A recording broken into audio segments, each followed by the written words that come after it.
ओम शांति। आज हम बाबा की 13/6/2025 की मुरली सुनेंगे। मुरली का सार बाबा ने कहा, मीठे बच्चे, इस बेहद के खेल में तुम आत्मा रूपी एक्टर पाठधारी हो। तुम्हारा निवास स्थान है स्वीट साइलेंस होम, जहां अब जाना है। प्रश्न: जो ड्रामा के खेल को यथार्थ रीति जानते हैं, उनके मुख से कौन से शब्द नहीं निकल सकते? उत्तर: यह ऐसा नहीं होता था तो ऐसे होता, यह होना नहीं चाहिए, ऐसे शब्द ड्रामा के खेल को जानने वाले नहीं कहेंगे। तुम बच्चे जानते हो, यह ड्रामा का खेल जू मिसल फिरता रहता है। जो कुछ होता है सब ड्रामा में नूंद है, कोई फिक्र की बात नहीं। ओम शांति। बाप जब अपना परिचय बच्चों को देते हैं तो बच्चों को अपना परिचय भी मिल जाता है। सब बच्चे बहुत समय देह अभिमानी होकर रहते हैं। देही अभिमानी हो तो बाप का यथार्थ परिचय हो, परंतु ड्रामा में ऐसे है नहीं। भल कहते भी हैं भगवान गॉडफादर है, रास्ता है, परंतु जानते नहीं हैं। शिवलिंग का चित्र भी है, परंतु इतना बड़ा तो वह है नहीं। यथार्थ रीति न जानने के कारण बाप को भूल जाते हैं। बाप है भी रास्ता, जरूर रचेंगे भी नई दुनिया, तो जरूर हम बच्चों को नई दुनिया की राजधानी का वर्षा होना चाहिए। स्वर्ग का नाम भी भारत में मशहूर है, परंतु समझते कुछ भी नहीं। कहते हैं फलाना मरा स्वर्ग पधारा। अब ऐसे कभी होता है क्या? अभी तुम समझते हो हम सब तुच्छ बुद्धि थे। नंबरवार तो कहेंगे ना। मनुष्य मुख्य के लिए समझानी है, मैं इसमें आता हूँ बहुत जन्मों वाले अंतिम शरीर में। यह है नंबर 1। बच्चे समझते हैं अभी हम उनके बच्चे ब्राह्मण बन गए। यह सब है समझ की बातें। बाप इतने समय से समझाते ही रहते हैं, नहीं तो सेकंड की बात है बाप को पहचानना। बाप कहते हैं मुझे याद करेंगे तो तुम्हारे विकर विनाश होंगे। निश्चय हो गया, फिर कोई फिक्र की बात में प्रश्न आदि उठ नहीं सकता। बाप ने समझाया है, तुम पावन थे जब शांति धाम में थे। यह बातें भी तुम ही बाप द्वारा सुनते हो, दूसरा कोई सुना न सके। तुम जानते हो हम आत्माएं कहाँ की रहवासी हैं।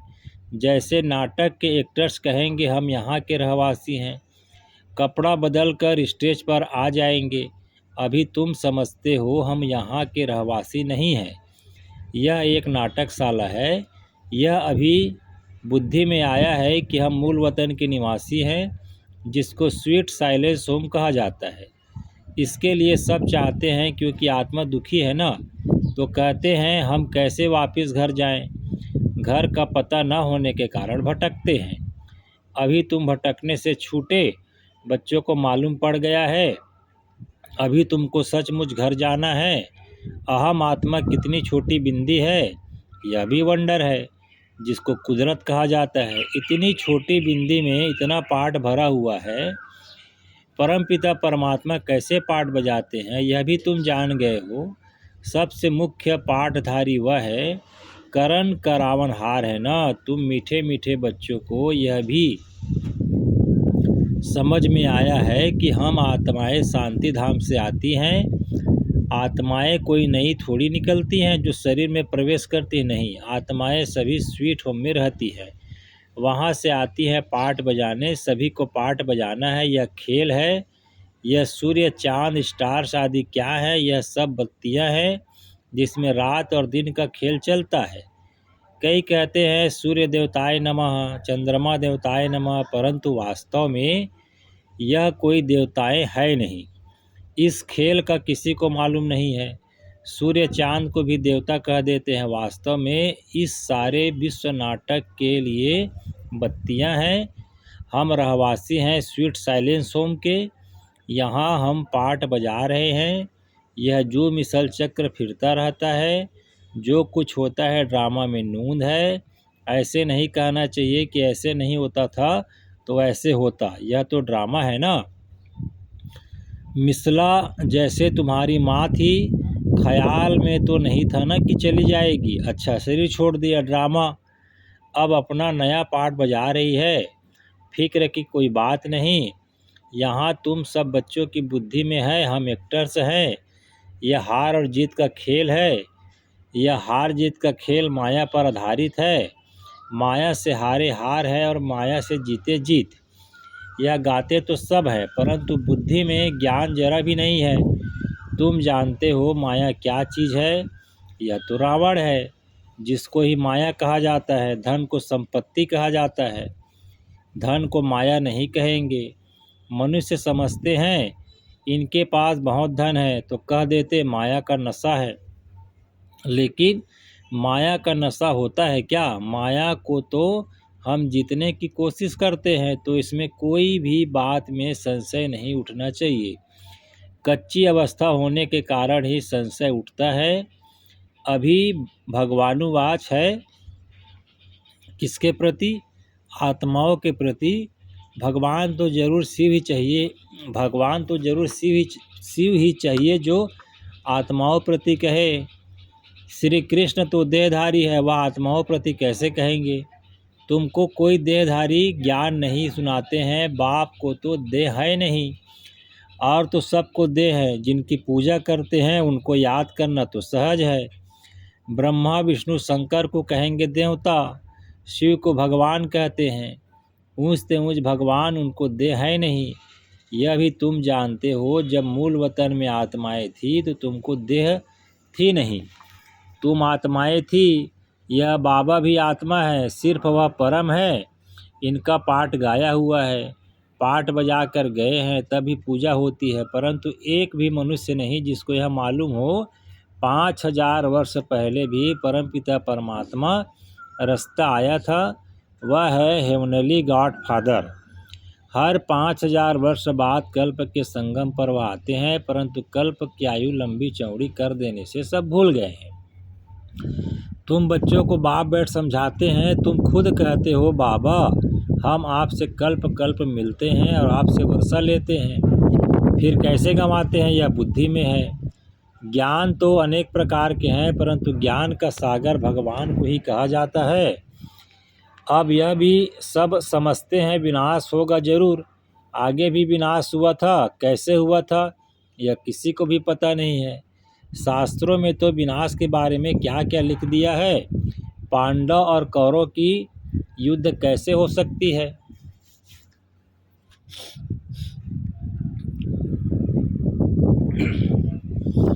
अभी तुम ब्राह्मण हो, संगम युग पर ब्राह्मणों की तो कोई लड़ाई है नहीं।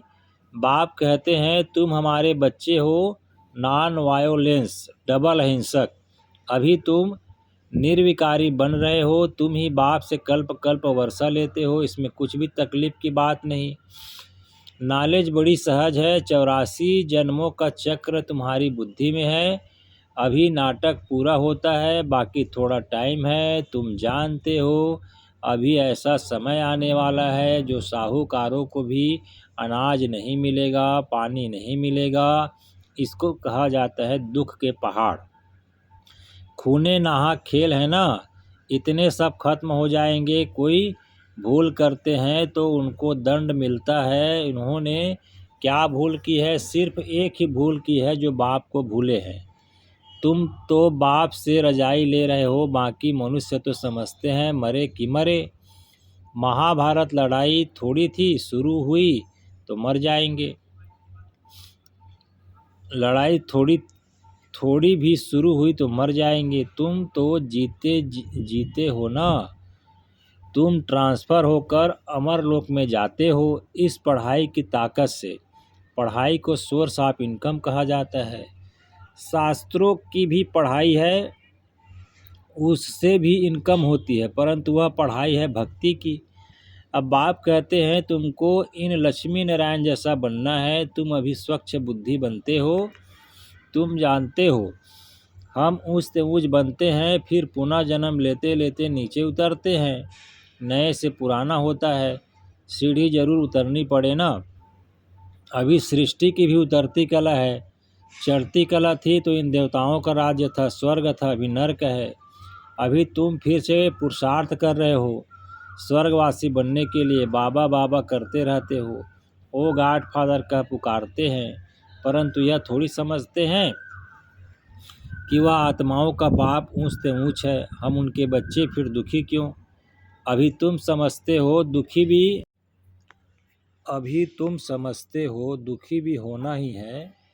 यह सुख और दुख का खेल है ना, जीत में सुख है, हार में दुख है। बाप ने राज्य दिया, रावण ने छीन लिया। अभी तुम बच्चों की बुद्धि में है, बाप से हमको स्वर्ग का वसा मिलता रहता है, बाप आया हुआ है। अभी सिर्फ बाप को याद करना है तो पाप कट जाए।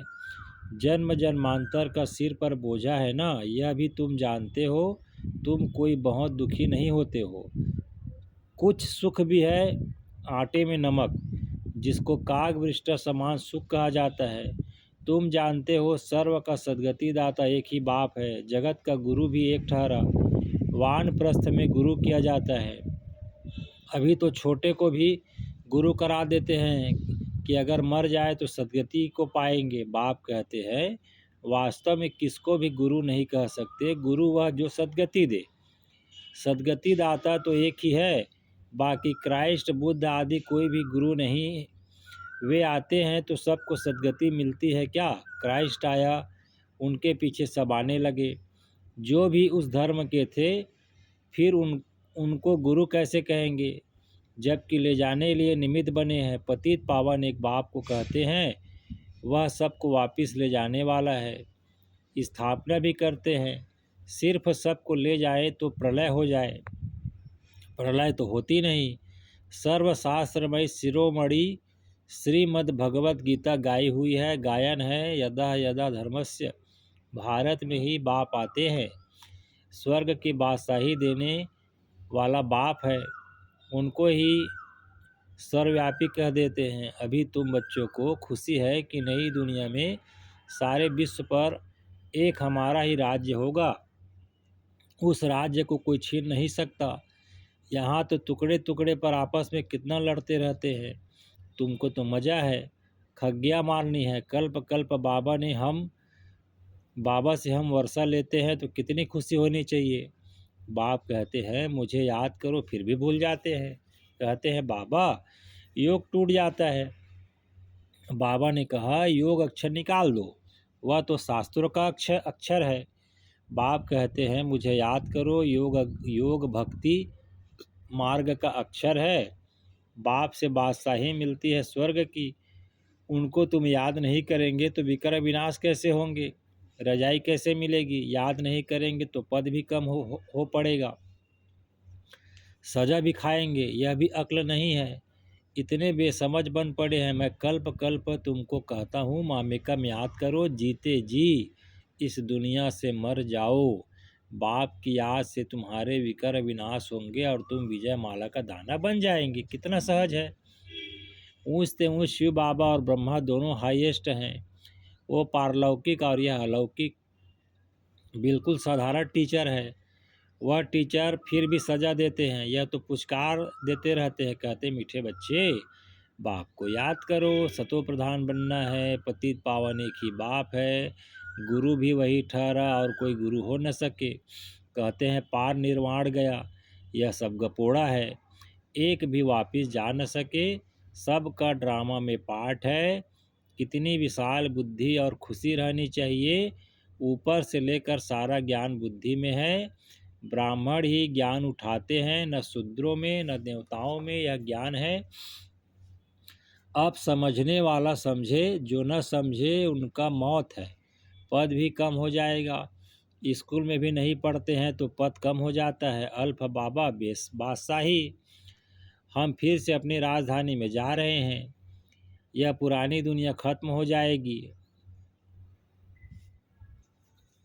अच्छा मीठे मीठे सिक्की लदे बच्चों प्रति माता पिता बाप दादा का याद प्यार और गुड मॉर्निंग। रूहानी बाप की रूहानी बच्चों को नमस्ते, और हम रूहानी बच्चों का भी रूहानी माता पिता बाप दादा को याद प्यार गुड मॉर्निंग, नमस्ते बाबा नमस्ते। धारणा के लिए मुख्य सार है। पहला पॉइंट, बाप हमें ऐसे नए विश्व की रजाई देते हैं जिसे कोई भी छीन नहीं सकता। इस खुशी में खग्गियाँ मारनी है।